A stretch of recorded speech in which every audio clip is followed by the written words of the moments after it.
back to the pricing and the taxes and so forth. When we were talking about the price of cannabis, a lot of the black market prices were really low, and then with the 25, 25, and 25 tax, and then the reduction down to a 37 to 47% tax, if you will, have we been able to get those market forces down to a level that pretty much eliminates the black market or the gray market? So remember, I think when the reconciliation happened with medical and the dispensaries closed, because here in Thurston County there were dispensaries, probably Dozens. 20, 25, 30 in Thurston County alone. Yeah. There was, really in deep competition with the legal market, who wasn't paying taxes, who wasn't being regulated.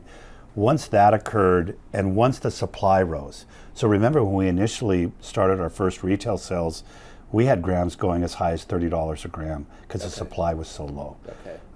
Which was kind of a lesson learned. We probably should have put more distance between the first grow operations being licensed and the day that we opened our first retail stores. Yeah. But people were so anxious to open yeah. that it was like, who's going to wait, right? Well, lessons learned. So, so I think when the merger occurred and the supply became what was needed, we started seeing, that's really when this took off. When those prices became right around $8 or $10 a gram, when they were really basically competing with black market prices, which were probably somewhere between $8 and $12 a gram when we first started. We're down to $7 a gram average right now.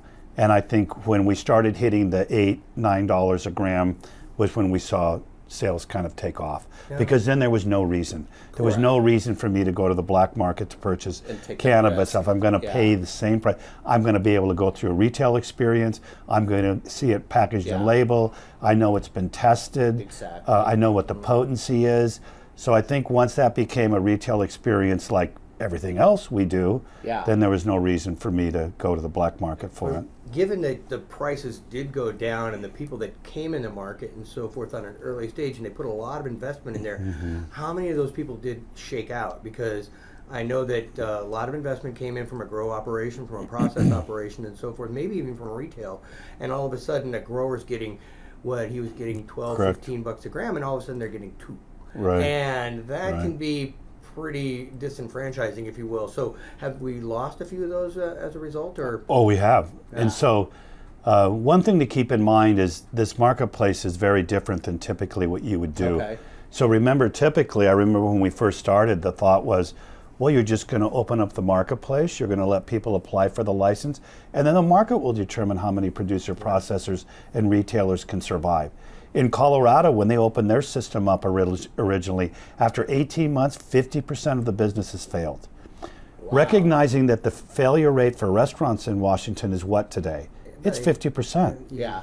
I mean, they fail. So it would make sense that the marketplace would shake itself out. Remember, I paid $250 to apply for a license.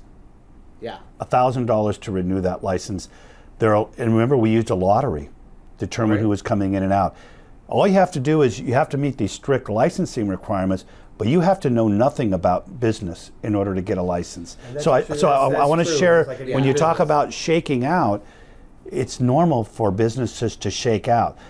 There are people who have been in business before that are in this business that are doing very, very well.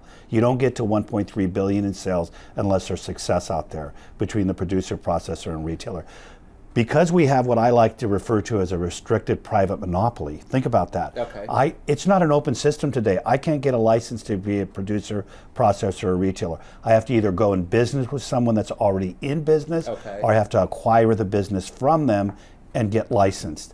I think the number of failures is pretty small compared to other industries where when it shakes out, I mean, there's a natural consolidation that's probably going to occur in the next few years. People chose whether they want to be a tier 1, a tier 2, or a tier 3. Many of the tier 1s, as we heard yesterday at a meeting with the industry, are struggling because of just the market demand. If you're a larger grow, I can get, I'm going to do better than a smaller grow. Unfortunately, they chose to be a tier 1. They chose to grow between 0 and 2,000 square feet of canopy. But even some of those are doing well because you know what?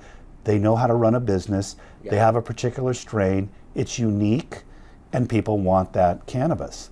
And so I think if you've got acumen with respect to business, you know something about cannabis, you're probably going to be more successful than folks. Well, it's not as easy as people think to grow this plant. Let me ask you a question real quick with regards to that, but it doesn't matter what size your grow operation is or anything. There's still the same requirements for security and for traceability and Correct. those kinds of things. And You so bet. you're pretty much laying out the same cash flow except for difference in Sure. size of Right. cameras and so forth would be about Yeah. the only multiplier factor. Well, what's right? the difference between Costco and a small mom and pop grocery store? They have to live the same rules, right? Right. The difference is they can get volume discounts if I'm Costco than if I'm not. But, you know, I use that as an example only because many small mom and pop operations are successful in the state, but their margins are smaller. I mean, it's a little tougher Usually than it they're is about location, for a big location, business, location. and that's why I go to a convenience store because of location.